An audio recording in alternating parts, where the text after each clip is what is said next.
In this session, we are going to describe the anatomy of the second part of the submandibular region. We have described in the first part the layers of the region, of the submandibular region. In this session, we are going to describe the muscles of the region and the submandibular gland.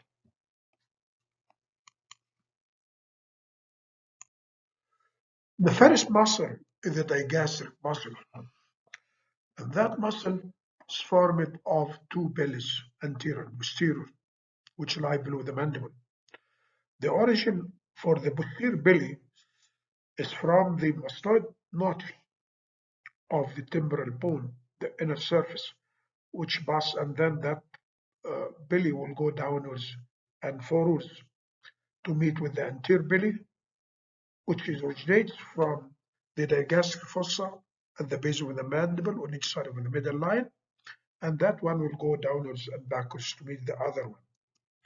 The insertion, the two bellies will meet in an intermediate tendon which perforates the stylohyoid muscle and runs in a fibrous sling. That fibrous sling will be attached to the body of and the greater cone of the hyoid bone.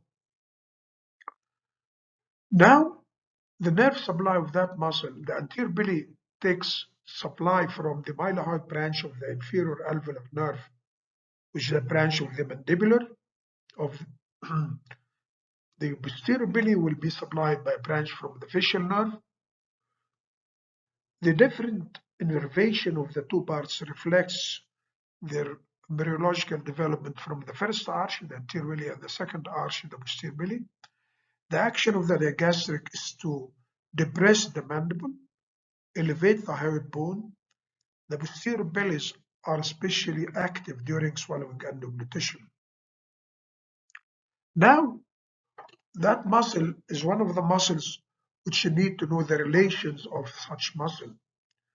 Superficial to it, the platysma, the sternomastoid, the splenius capitis, the longismus capitis, and the stylohyoid muscles. Those are at the base of the skull. After it takes origin from the mastoid process, those structures or those muscles will be anterior to it or superficial to it. The mastoid process, as you can see here, also lies superficial or anterior to it here. Then the retromandibular vein, the parotid gland, the submandibular gland, all these structures are superficial to it. What is deep to the anterior belly is the mylohyoid muscle, but what's deep to the posterior belly is a good number of structures. The hyoglossus, the superior oblique muscle, the rectus capitis, the transverse muscle of the atlas vertebrae. These two upper muscles are attached to the atlas. The carotid sheath containing the common and internal carotid arteries. The last four cranial nerves contained within the carotid sheath. The internal jugular, again one of the contents of that sheath. The occipital artery, the external carotid, the facial artery, and the lingual artery. You can see a lot of structures in relation to that muscle. So it is very important. The second muscle is the mylohyoid. Again, it has a lot of relations and important relations. But for the muscle, it is with its contralateral forming the floor of the mouth, and we have seen it in the median raphe. The origin is from the whole length of the mylohyoid line of the mandible. The insertion, the posterior fibers of the mylohyoid pass medial and downwards to the front of the body of the hyoid bone. So fibers of it will go directly to the body of the hyoid, while the middle and the anterior fibers will decussate in the middle line, forming what we call it the raphe, which extends from the symphysis mentae to the hyoid bone. The nerve supply of the muscle, the mylohyoid nerve supplied by the mylohyoid branch of the inferior alveolar nerve. The action of this muscle elevates the floor of the mouth in the first stage of deglutition, may elevate the hyoid bone or depress the mandible. Now the relations of the mylohyoid muscle.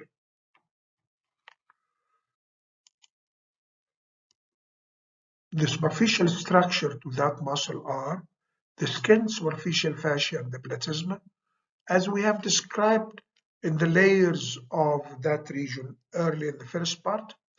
Then the cervical branch of the facial nerve will be there, the deep fascia, then the superficial part of the submandibular gland,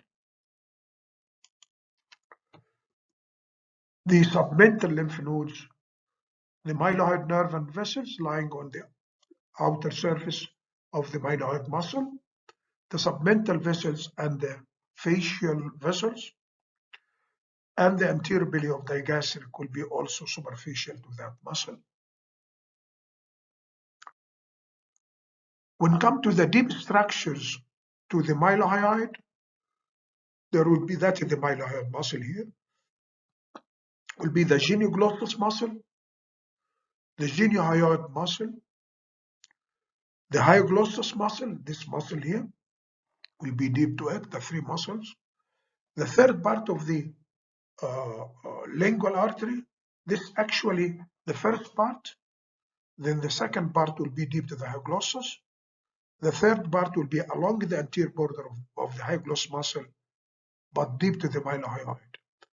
The sublingual vessels, the styloglossus muscle, that muscle over the surface of the hyglossus. The lingual nerve,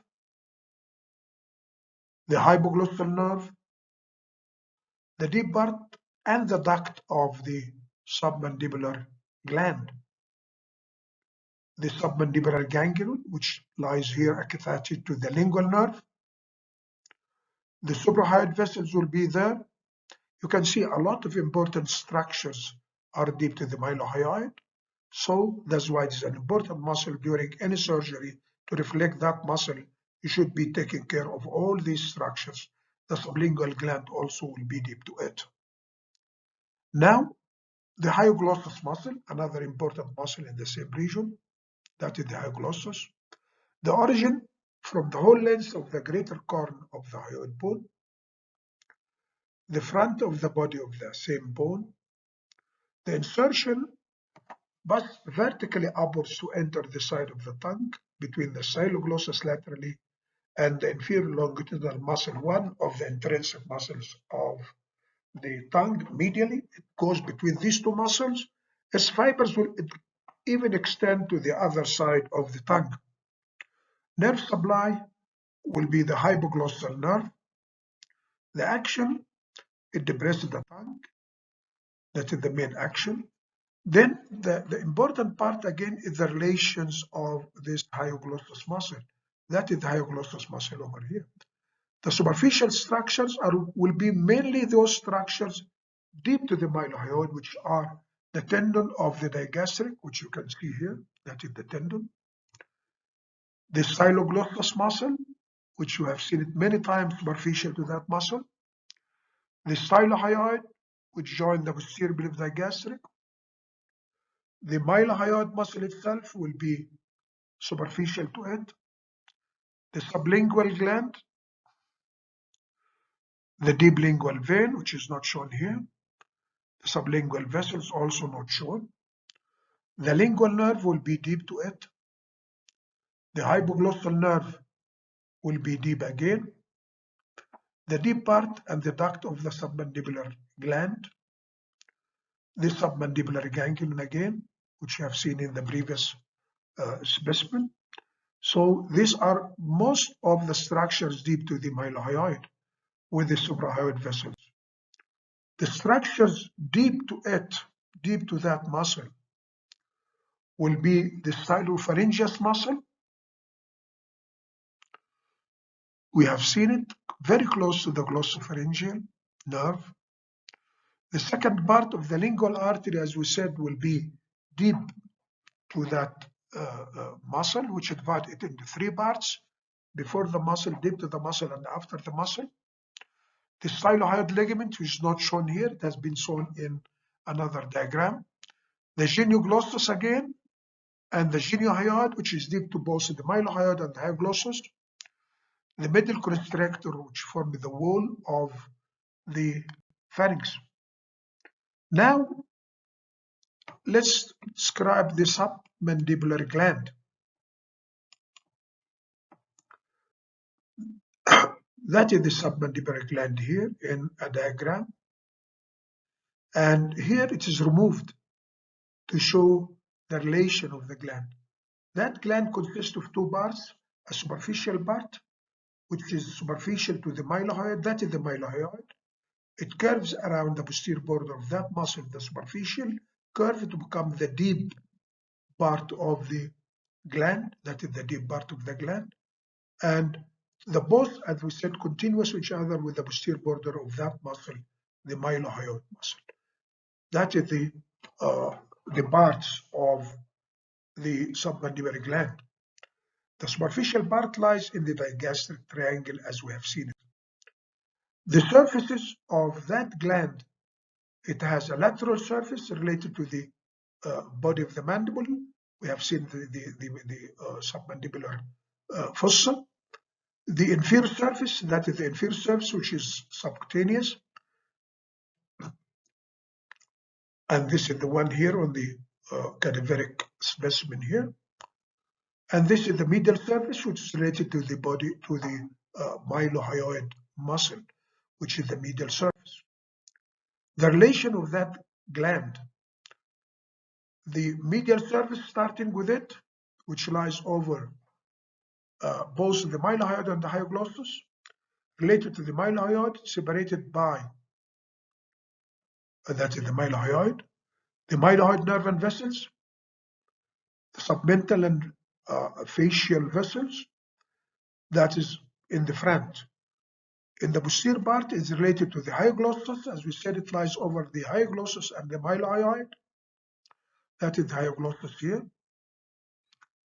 And the glossopharyngeal nerve, which is very clear over here. And the stylohyoid ligament, which is not shown here.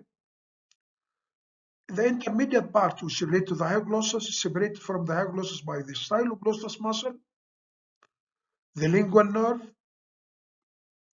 the submandibular ganglion, that one here, the hypoglossal nerve, and the deep lingual vein. These are the structures separating it from the hyoglossus muscle. As for the lateral surface, which is related to the mandible, related to the submandibular fossa, as we said, or the medial surface of the body of the mandible. On that area, there is the insertion of the medial pterygoid muscle, which is related to the gland. The facial artery, which is embedded in the posterior superior part of the gland and emerge between this surface and the mandible. That is the facial artery, which is embedded in the posterior superior part of the gland, as we said, and come between that surface of the gland and the mandible. That artery will wind around the lower base of the mandible. We have seen it in many cadaveric specimens before, to reach the face. That is the lateral surface. The inferior surface, or what we call it the superficial surface, is related to the skin, superficial, fascia, platysma, facial vein, the same as the layers, as we said. The cervical branch facial nerve will be there. Then the deep fascia, the submandibular lymph nodes. Then the deep part of the gland lies between the mylohyoid inferolaterally, that is the mylohyoid, and the hypoglossus and the styloglossus muscles medially. The lingual nerve superiorly, related to the medial, to the deep part superiorly, while the hypoglossal and the deep lingual vein will be inferiorly. That is the relations of the deep part which lies between the mylohyoid and the hypoglossus related to the lingual and the hypoglossal nerves. That is the parts of the submandibular. About the duct of the gland, which you can see here, we have seen it in other specimens also. That duct arises from the deep part, the deep surface of the deep part. It ascends between the mylohyoid and the hypoglossus, deep to the mylohyoid and superficial to the hypoglossus. Between the hypoglossus and the lingual nerve, it passes between, as you can see here, that is the lingual nerve, and that is the hypoglossus. It passes between both of them, and which that nerve curve from the lateral to the medial side. It is first lateral, then below, and lastly on the medial side. It takes a loop around that duct. That is the lingual nerve, and that is the hypoglossal nerve below the duct. Then it comes to open in the floor of the mouth on the summit of the sublingual papillae, which are found on each side of the frenulum of the tongue. The nerve supply of that gland, the parasympathetic fibers, comes from the chorda tympani, which is a branch of the facial nerve within the facial canal, as you remember, through to reach the submandibular ganglion, where the fibers will be carried by the lingual nerve to the gland.